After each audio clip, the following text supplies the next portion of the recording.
1909 లో బ్రిటిష్లు తీసుకున్న ఒక నిర్ణయం 1947 లో భారత్ ని రెండు ముక్కలుగా చేసింది. ఆ నిర్ణయం ఏమిటి? మధ్యలో ఏం జరిగాయి? ఈ వీడియోలో పూర్తిగా తెలుసుకుందాం. హాయ్ ఫ్రెండ్స్, ఇవాల్టి వీడియోలో మనం ఇండియన్ ఇండిపెండెన్స్ యాక్ట్ ఆఫ్ 1947 గురించి డీటెయిల్ గా తెలుసుకుందాం. ముందుగా ఇండియన్ ఇండిపెండెన్స్ యాక్ట్ 1947 రావడానికి ముఖ్య కారణాలు ఏంటి అంటే 1942 లో జరిగిన క్విట్ ఇండియా మూవ్మెంట్, అలాగే వరల్డ్ వార్ టూ ఎప్పుడు జరిగింది అంటే 1939 నుంచి 1945 మధ్యలో జరిగింది. క్విట్ ఇండియా మూవ్మెంట్ ద్వారా భారత ప్రజలు ఎవరైతే ఉన్నారో నాకు స్వాతంత్రం కావాలి అనే ఆకాంక్షని బ్రిటిష్లకు స్పష్టంగా చూపించారనమాట. అలాగే వరల్డ్ వార్ టూ జరిగిన తర్వాత బ్రిటన్ అనేది బలహీనపడడం జరిగింది. ఆర్థికంగా, సైనికంగా బ్రిటన్ భారతదేశాన్ని పాలించడం చాలా కష్టమైంది అనమాట. అలాగే ఇంకో ముఖ్యమైన కారణం ఏంటి అంటే కాంగ్రెస్ ముస్లిం లీగ్ విభేదాలు. ఓకే, హిందూ ముస్లింల రాజకీయ విభేదాలు పెరిగి ముస్లిం లీగ్ పాకిస్తాన్ డిమాండ్ ను బలంగా ముందుకు తీసుకొచ్చింది అనమాట. ఈ ముస్లిం లీగ్ ఎప్పుడు ఫామ్ అయింది, ఇవన్నీ ఇప్పుడు మనం షార్ట్ నోట్స్ రూపంలో చూద్దాం. ఇలాంటి మరిన్ని వీడియోస్ కోసం ఛానల్ ని సబ్స్క్రైబ్ చేసుకోండి, అలాగే పక్కనే ఉన్న బెల్ ఐకాన్ క్లిక్ చేయండి. వీడియోస్ నచ్చితే లైక్ చేయండి. Indian independence act of 1947. Muslim league ఎప్పుడు ఏర్పడింది అంటే 1906 లో. ఓకే, 1909 లో మింటో మార్లీ చట్టం ద్వారా సెపరేట్ ఎలక్టరేట్స్ అనేవి ఇచ్చారనమాట ముస్లింస్ కి. ఓకేనా. అలాగే 1916 లో లక్నో ప్యాక్ట్ జరిగింది. దీంట్లో కాంగ్రెస్ ముస్లిం లీగ్ కలిసి పనిచేయాలని నిర్ణయించుకున్నారు. 1930 లో అలహాబాద్ సెషన్ జరిగింది. దీంట్లో మొహమ్మద్ ఇక్బాల్ ఎవరైతే ఉన్నారో ఇతనికి సపరేట్ గా ముస్లిం స్టేట్ ఉంటే బాగుండు అనే ఆలోచన వచ్చిందనమాట. 1933 లో రహమత్ అలీ ఇతను పాకిస్తాన్ ని డిమాండ్ చేశాడు అనమాట. ఓకే, 1940 లో లాహోర్ సెషన్ జరిగింది. లాహోర్ సెషన్ లో మొహమ్మద్ అలీ జిన్నా ఇతను ఎవరు అంటే ఇతను రాజకీయ పునాది అనేది వేశాడు. పాకిస్తాన్ ఫామ్ అవ్వడానికి రాజకీయంగా చాలా తోడ్పడ్డాడు అనమాట. సో ఇతని వల్ల పాకిస్తాన్ వచ్చింది కాబట్టి ఇతనికి ఇంకొక నేమ్ కూడా ఉంది, Mohammad Ali Jinnah is also known as father of Pakistan. అలాగే 1945 లో లేబర్ పార్టీ విన్ అయింది అనమాట. ఇక్కడ బ్రిటన్ లో విన్ అయింది. సో అప్పుడు ప్రధానమంత్రి ఎవరు అంటే క్లిమెంట్ అట్లీ, ఇతను బ్రిటిష్ ప్రధానమంత్రి అయ్యాడు అనమాట. సో ఇక్కడ క్లిమెంట్ అట్లీ భారతదేశంలో ఉన్న సమస్యలను త్వరగా పరిష్కరించాలని నిర్ణయించుకున్నాడు అనమాట. సో మార్చ్ 1946 లో ఇతను క్యాబినెట్ మిషన్ ని ఇండియాకి పంపిస్తాడు. మేలో క్యాబినెట్ మిషన్ ప్లాన్ అనేది ఇస్తుంది అనమాట. ఓకే, ఇదేంటి అంటే ఈ భారత రాజ్యాంగాన్ని మీరు రూపొందించుకోండి అనే ఒక సలహాని ఇస్తుంది అనమాట ఈ cabinet machine. So July August లో కాన్స్టిట్యూంట్ అసెంబ్లీ ఎలక్షన్స్ జరుగుతాయి. ఈ కాన్స్టిట్యూంట్ అసెంబ్లీ ఎలక్షన్స్ లో కాంగ్రెస్ కి ఎక్కువ సీట్స్ వస్తాయి అనమాట. సో ఇక్కడ కాంగ్రెస్ వాళ్ళ వాదన ఏంటి అంటే ఇండియాని యునైటెడ్ ఇండియాగా ఉంచాలి అని. అదే ముస్లిమ్స్ లీగ్ యొక్క వాదన ఏంటి అంటే వీళ్ళకి సపరేట్ పాకిస్తాన్ కావాలి అని. సో ఒకరికొకరు పడట్లేదు అనమాట. సో ఇక్కడ 16th ఆగస్ట్ రోజు మత ఘర్షణలు అనేది చాలా జరిగినాయి అనమాట. డైరెక్ట్ యాక్షన్ డే అంటారు దీన్ని.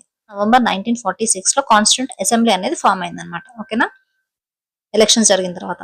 అదే డిసెంబర్ 9th రోజు ఫస్ట్ మీటింగ్ అనేది జరుగుతుంది. కాన్స్టిట్యూంట్ అసెంబ్లీ యొక్క ఫస్ట్ మీటింగ్ ఎప్పుడు జరుగుతుంది అంటే డిసెంబర్ 9th.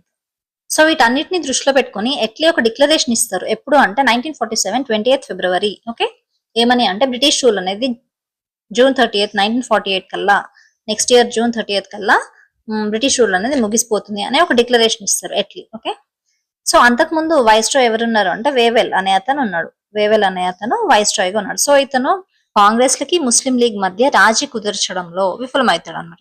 సో కొత్త వైస్ రాయ్ అపాయింట్ చేస్తాడు. అతనే lord mount baton June 3rd 1947 లో మౌంట్ బాటన్ ప్లాన్ అనేది అనౌన్స్ చేస్తాడు అనమాట. ఓకే, దీన్నే పార్టిషన్ ప్లాన్ కూడా అంటారు. సో ఈ ప్లాన్ ఏంటి అంటే భారతదేశం ని 2 డొమినియన్స్ గా డివైడ్ చేస్తున్నాము, ఇండియా అండ్ పాకిస్తాన్ గా అని అనౌన్స్ చేస్తాడు మౌంట్ బ్యాటన్. ఫస్ట్ దీన్ని కాంగ్రెస్ వ్యతిరేకిస్తుంది, కాకపోతే ఎక్కువ అల్లర్లు జరుగుతున్నాయి కాబట్టి దాన్ని ఆపాలి కాబట్టి లాస్ట్ కి దీనికి పార్టిషన్ కి ఒప్పుకుంటుంది అనమాట కాంగ్రెస్. ముస్లిం లీగ్ ఎలాగో సపరేట్ కంట్రీని కోరుకుంటుంది, సపరేట్ పాకిస్తాన్ కోరుకుంటుంది కాబట్టి సో పార్టిషన్ అనేది ఈజీ అవుతుంది అనమాట ఈ మౌంట్ బ్యాటన్ పార్టిషన్ ప్లాన్ తో. 14 జూలై 1947 రోజున ఇండియా ఇండిపెండెన్స్ బిల్ అనేది బ్రిటిష్ పార్లమెంట్ లో పాస్ చేస్తారు. సో దీనికి ఆమోదం ఇప్పుడు వచ్చింది అంటే 18 జూలై 1947. సో ఈ బిల్ కాస్త యాక్ట్ గా మారుతుంది అనమాట. ఓకే, చట్టంగా మారింది. 14th ఆగస్ట్ 1947 లో Pakistan became independent dominion and 15th August 1947 India became independent dominion. So ఇలా 2 డొమినియన్స్ అనేవి ఫామ్ అయినాయి. సో ఈ ఇండియన్ ఇండిపెండెన్స్ యాక్ట్ 1947 లో ముఖ్యమైన అంశాలు చూసుకున్నట్టయితే 15th ఆగస్ట్ 1947 నుండి బ్రిటిష్ పాలన అనేది ముగిసింది. ఓకే, భారత్ పాకిస్తాన్ అనే 2 డొమినియన్స్ ఏర్పడ్డాయి. వైస్ రాయ్ పదవి రద్దు అవుతుంది, అలాగే గవర్నర్ జనరల్ పదవి ఏర్పడింది అనమాట. ఓకేనా, భారత్ పాకిస్తాన్ తమ రాజ్యాంగాలను రూపొందించుకునే పూర్తి అధికారం అనేది పొందాయి అనమాట. న్యూ కాన్స్టిట్యూషన్ ఫామ్ అయిన వరకు ఈ కాన్స్టిట్యూంట్ అసెంబ్లీ ఏదైతే ఉంటుందో ఇదే లెజిస్లేచర్ గా వర్క్ చేస్తుంది. ఓకే, అలాగే secretary of state for India పదవి అనేది అబాలిష్ చేస్తారనమాట. అలాగే పారామౌంటెన్సీ అంటే బ్రిటిష్ ఆధిపత్యం ఏదైతే ఉంటుందో ఈ ఇండియన్ ప్రిన్స్లీ స్టేట్స్ పైన ఇప్పటివరకు ఉన్న పవర్స్ అనేవి క్యాన్సిల్ అవుతాయి. అలాగే ఇండియన్ ప్రిన్స్లీ స్టేట్స్ కి 3 చాయిసెస్ ఇచ్చింది అనమాట. ఇండియాలో జాయిన్ అయ్యే వాళ్ళు ఇండియాలో జాయిన్ అవ్వచ్చు, పాకిస్తాన్ లో జాయిన్ అయ్యే వాళ్ళు పాకిస్తాన్ లో జాయిన్ అవ్వచ్చు, అలాగే దే కెన్ రిమైన్ ఇండిపెండెంట్. కొత్త రాజ్యాంగం అంటే న్యూ కాన్స్టిట్యూషన్ అమల్లోకి వచ్చేంత వరకు గవర్నమెంట్ ఆఫ్ ఇండియా యాక్ట్ 1935 అనేది కంటిన్యూ అవుతుంది. అలాగే బ్రిటిష్ రాజుకి విటో పవర్స్ ఏవైతే ఉంటాయో, విటో పవర్స్ అంటే ఒక బిల్ పాస్ అయినప్పుడు దాన్ని రిజెక్ట్ చేసే పవర్ అన్నమాట. అది కూడా ఎండ్ అయిపోయింది. అలాగే గవర్నర్ జనరల్ ఆర్ గవర్నర్స్ ఎవరైతే ఉన్నారో వాళ్ళ కింద కౌన్సిల్ ఆఫ్ మినిస్టర్స్ ఉంటారు కదా, వాళ్ళ అడ్వైస్ ప్రకారమే వీళ్ళు పనిచేయాల్సి ఉంటుంది అనమాట. వీళ్ళు ఓన్ డెసిషన్స్ తీసుకోవడానికి లేదు.